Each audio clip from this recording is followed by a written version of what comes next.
wonder if it's salt. I mean, it looks like salt. It's sort of salty. There's only one way to find out, I reckon.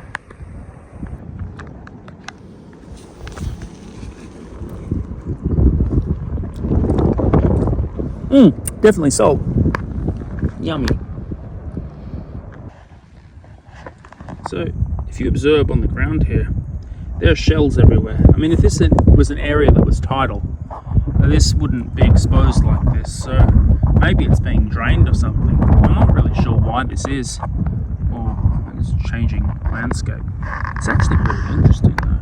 It's actually really cool because, like, you can see the salt. It's quite shallow.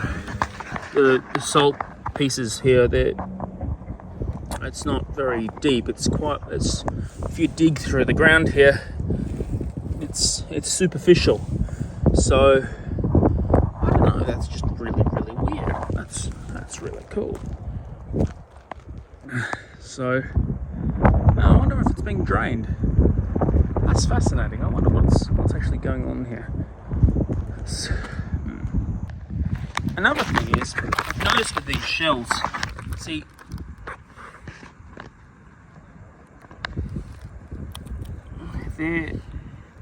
nothing's in them, they're all dead, and they've obviously been exposed to sun for a long time because they're really fragile. You can just shatter them with your fingers. They just blow away like dust.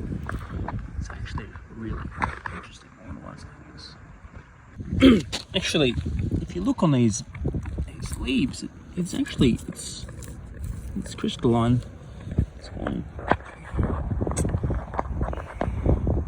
It's actually really cool. Yep. Very salty.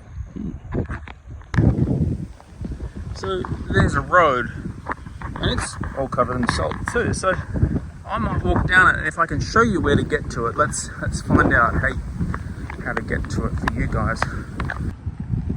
So it leads out onto the track that goes to Nudgee Beach. Apparently this is what it's called, Jim Sawley Bikeway. Goes down there. Let me show you how to get to this place. My apologies for the terrible footage. I actually found this place by accident, and thus I had to shoot all of it on an iPhone. I also found my bushcrafty brain so excited in trying to work out my environment that I made a few mistakes which I will rectify later.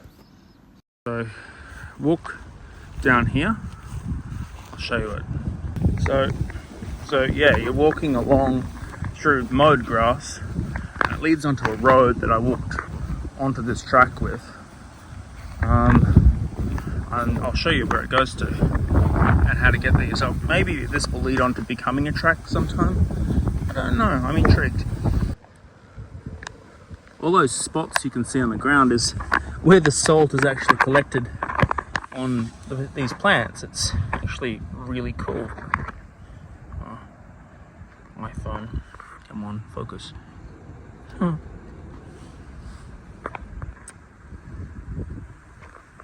at that salt, isn't that cool? On later investigation, I found that the track that I'd walked in on actually linked up with all the other trails. These go on to create a circuit between Pound Drain, Canary Creek and Kedron Brook, and Brisbane's Lake Eyre is located in between all three tributaries, which I think reinforces my hypothesis on how the salt actually got there. So, another idea is, see, there's like a drain there, and there's a creek here, and over there, that way, is the Brisbane River. So maybe when it flooded, that's how all that water got in there. I'm thinking that actually might be how all that water got there. Ugh, what did I just leak? Yuck. And another reason I think that is, if you look in here, on this little patch here, there's barely any salt residue. It's just not very visible. But then if you go over here to this, you see this grass is really thick, so that would like act like a damming sort of effect. It would be like a sponge. The water wouldn't be able to get back. But do you see here on these chunks, there's salt residue, and that grass there would be about 30 centimeters or maybe 40 centimeters, and the water, it wouldn't be able to get back through here, so the salt would just congregate, stick, and as the water stilled, that salt would have just sunk, and that's why it's here and not so much there. I think that's the reason. Anyway, it's been fun, this experiment and this adventure. Yeah. Whilst not my kind of usual video, please like and subscribe to learn about more weird and wonderful stuff around our fabulous city. Cheers, thanks.